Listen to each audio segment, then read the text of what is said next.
Հանուն Հոր եւ Որդու եւ Հոգուին Սրբո, ամեն։ Քանզի գրված է իմ տունը աղոթքի տուն կկոչվի բոլոր ժողովուրդների համար։ Սիրելի ավատավոր քույրեր եւ եղբայրներ, այսօր մենք տոնախմբում ենք Ծաղկազարդը եւ Հիսուս Քրիստոսի վերջին մուտքը Երուսաղեմ, երբ որ նա իր աշակերտների հետ մտնում է Տիրոջ քաղաքը եւ իրեն ժողովուրդը դիմավորում են մեծ ցնծությամբ, բերկրանքով, ուրախությամբ, ասելով որ Օվսաննա, օրհնյալ է նա, որ գալիս է Տիրոջ անունով, օրհնություն բարձունքներում։ Այսօրվա տոնը երկկողմանի խորհուրդ ունի եւ ուրախության, ցնծության, բերկրանքի միաժամանակ ողողված եւ համեմված է այն տխրությամբ, որ Տերը վերջին անգամ է մտնում Երուսաղեմ։ Եվ մենք տոնախմբում ենք դա նախ եւ առաջ ավարտելով մեծ պահքի 40-օրյա պահեցողությունը եւ փոքր ամփոփելով մեր հոգեվոր ճամփորդությունը, մեծ պահքի մեր կատարված ապաշխարության քայլերը այսօր մեզ հնարավորություն են տալիս Հիսուսին ընդունելու մեր կյանք եւ այսօր բացում է եկեղեցու վարակույրը, բաց պատարագի մատուցվում եւ հաղորդություն է բաշխվում, որպեսզի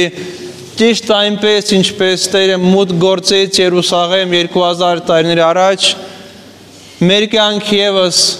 հնարավորություն տանք Հիսուսին մուտք գործելու սուրբ հաղորդության միջոցով, երբ որ մենք այլևս բաշխում ենք Տիրոջ մարմինը եւ արյունը եւ պատրաստակամություն ենք հայտնում Տիրոջը ընդունելու մեր մեջ, ասելու որ օրհնյալ է նա, որ գալիս է Տիրոջ անունով։ Օվսաննա, այսինքն ահա փրկությունը։ Եվ երբ որ մենք ընթերցում ենք Ծաղկազարդի պատմությունը, Հիսուսի մուտքը Երուսաղեմ, նախ եւ առաջ հարց է առաջանում, թե ինչու մարդկանց տրամադրությունը այնքան շուտ է փոխվել։ Եթե ամբողջ պատումը կարդում ենք, հասկանալի է, որ բազմաթիվ ժողովուրդ, որ գալիս էր Երուսաղեմ այդ օրերին բաղարջակերած տոնի օրերին զատիկը նշելու,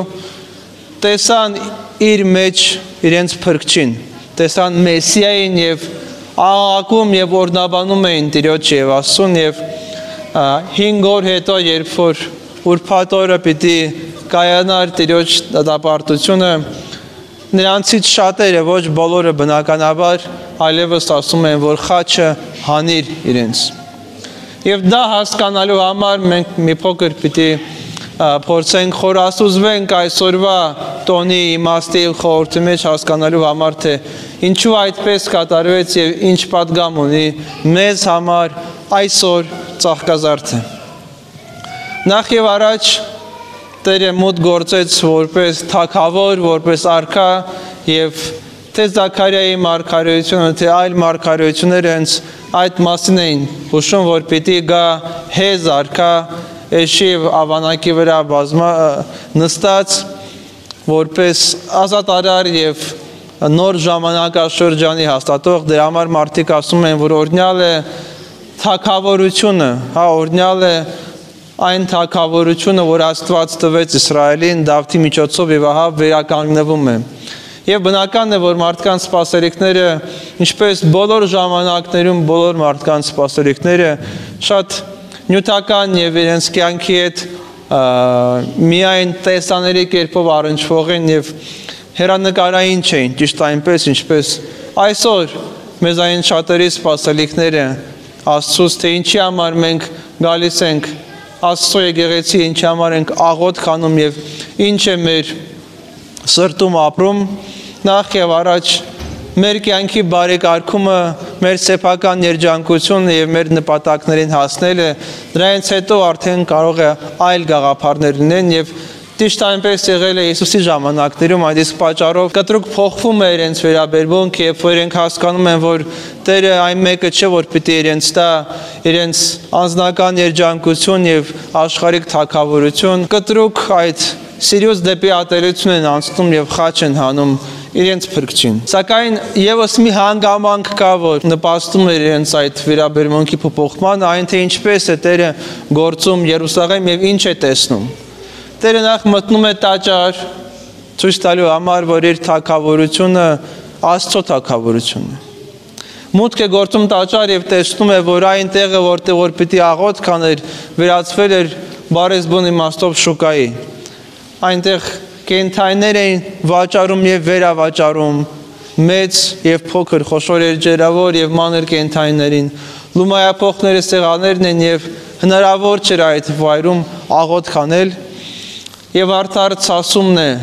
որ նախանձախնդրորեն Տիրոջ մեջ արտանում է եւ նա սկսում է այո բռնություն կիրառել եւ ենթարկում է որոշակի պատժի այդ մարդկանց։ Շուռ է տալիս լումայափոխների սեղաններ, աղավնավաճառների վանդակները, խարազան է սարքում պարաներից եւ դուրս է հանում այդ ամբողջ առևտուրը Տիրոջ տաճարից, ասելով, որ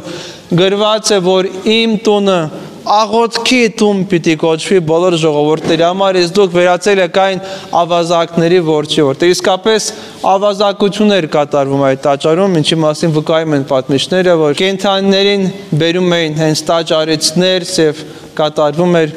շատ բարձր գներով առևտուր, որտեղ այլ առիթ մարդիկ չունեին գնելու կենդանի, ամբողջ Իսրայելից գալիս են եւ այո, դա վերածվել էր շուկայական հարաբերությունների։ Եվ Տերը դուրս է անում ցույց տալու համար, որ իրեն պաշտելու համար անհրաժեշտ է մաքրագործում, եւ այդ մաքրագործմանը մարդիկ ցավոք պատրաստ չէին։ Եվ դա ստիպեց իրենց հակառակ վարք դրսևորել եւ օրեր հետո ասելու, որ մեզ պետք չէ այսպիսի փրկիչ, մեզ ավազակին ուղարկիր Բարաբային։ Եվ իսկապես մարդկայի մտածելակերպը ցավի սիրտ շատ չի փոխվում ժամանակների ընթացքում եւ այն առևտուրը, որ կար մարդկային կյանքում իրենց հարաբերություններում, այսօր կարող ենք ասել, որ ավելիով է գերակշռում մարդկանց մտածելակերպի մեջ։ Անկամ եթե նայենք հին հասարակություններին, հին ժամանակներում մարդիկ ամենամեծ կառույցները, որ սարքում էին, դա եղել էին Աստծո պաշտամունքի տաճարներ եւ սրբավայրեր։ Ցանկացած տեղում ցանկացած ժողովրդի մոտ, եթե մի փոքր հետաքրքրեք պատմությամբ, կտեսնեք, որ ամենամեծ շինությունները, որոնք եւ պահպանվել են, որոնք եւ եղել են ժամանակի մեջ, դա եղել են իրենց աստվածների պաշտամունքին նվիրված եւ այն ժողովուրդները, ովքեր են ճշմարիտ պաշտամունք եկեղեցի էին կառուցում եւ մեր ժողովրդի, մեր ազգի մեջ եւս այդպես է եղել, որ ամենամեծ շինությունները, ամենագեղեցիկ շինությունները, ամենաընթարցակ ամենատեսանելի եւ զմայրելի շինությունները եղել են Աստծո պաշտամունքին նվիրված տաճարներ են եղել։ Եթե նայենք այսօրվա մեր հասարակության կյանքին, երկրների մեծամասնության մեջ, հատկապես արևմտյան քաղաքակրթության մեջ, կտեսնենք, որ ամենամեծ շինությունները, ամենամեծ կառույցները դա առևտրի տներն են։ Դա այն հսկայական մոլերն են, մեծամասնությունը հենց այդ ուղղությամբ է իրենց կյանք առաջնորդում, որ իրենց արժեհամակարգը խարսխված է հիմնականում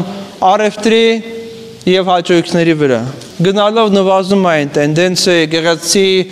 տաճար կառուցելու անգամ ավելի հաճախ հնչում են քննադատություններ, որ ինչու եք ձեր եկեղեցիները կառուցում, ինչու գումար եք ծախսում, որպեսզի ինչ որ տեղում կառուցեք կամ վերականգնեք ձեր տաճարը եւ այնտեղ Աստծուն պաշտեք։ Արևմտյան երկրներում հաճախ կհանդիպեք, որ հին պատմական եկեղեցիները, վանքերը վաճառում են եւ այնտեղ կառուցում են կամ զվարճանքի կենտրոններ, կամ ռեստորաններ, կամ ինչ-որ թանգարաններ։ Այդ տենդենսը շատ մեծ է եւ դա այդպես քայլերով գալիս հասնում է մեզ։ Դա է իրականությունը եւ մարդկային կյանքի կենտրոնը, որը փոխաբերական կերպով մենք ասում ենք սիրտ, մարդու սիրտը ավելի շատ այսօր առուվաճառքի մեջ է, հաճույքի, փառքի, փնտրտուքի մեջ է, քան Աստծուն փնտրելու մեջ է։ Եվ մենք եւս սիրելիներս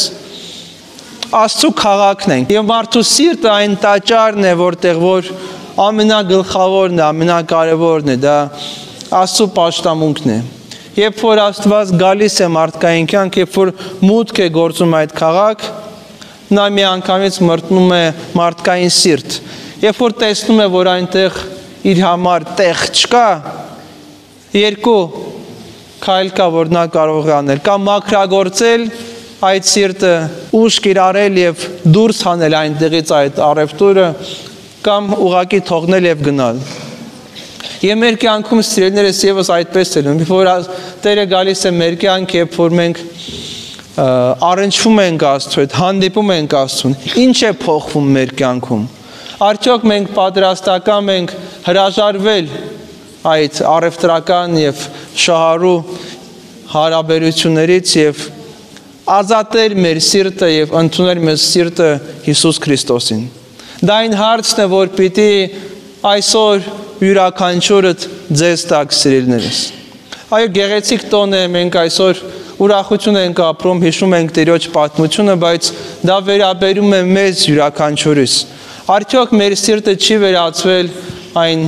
ավազակների որջի, որի մասին խոսում է Տերը, արդյոք այն տեղը, որ պիտի դառնա աղոթքի տուն, որտեղ մարդը ստեղծված է նախ եւ առաջ Աստծուն փառաբանելու համար, Աստծու հետ կապ ունենալու համար, աղոթք ունենալու համար, արդյոք մենք այսօր ունենք աղոթող հասարակություն, արդյոք մենք ունենք աղոթք մեր սրտում, երբ որ մենք մեր կյանքն ենք ապրում, երբ որ մենք ամեն օրն ենք ապրում, երբ որ մենք արթնանում ենք, արդյոք աղոթող ենք մենք, թե ոչ, թե միայն այն պարագայում, երբ որ դանակը ոսկորեն է հասնում եւ այլ ելք չենք գտնում։ Մենք պիտի մեզ հարց տանք, երբ որ Տերը գալիս է մեր կյանք, ինչով ենք մենք իրեն դիմավորում եւ ինչ տեղ ունի ինքը մեր մեջ։ Եվ արդյոք պատրաստական ենք փոխվելու, ոչ թե իրեն փոխելու, այլ մեր կյանքը փոխելու եւ ազատագրվելու այս աշխարհի խաբեբարի պատրանքներից եւ ամեն տեսակի ստից, որ կա այսօր մեր մարդկային հասարակության մեջ։ Եվ միայն այն ժամանակ, երբ որ մենք պատրաստակամություն կհայտնենք մեր սիրտը ընդունելու Տիրոջը, միայն այն ժամանակ փրկությունը կգա մեր կյանքից ներս։ Մեր անձնական կյանք, մեր հասարակական կյանք եւ մեր ազգային կյանք, որտեղ այդ երեք ոլորտներում է, որ պիտի փոփոխություն կատարվի։ Նախ մեր սրտերում, երբ որ մենք կսկսենք Տիրոջ հետ ապրել, մեր հասարակության մեջ,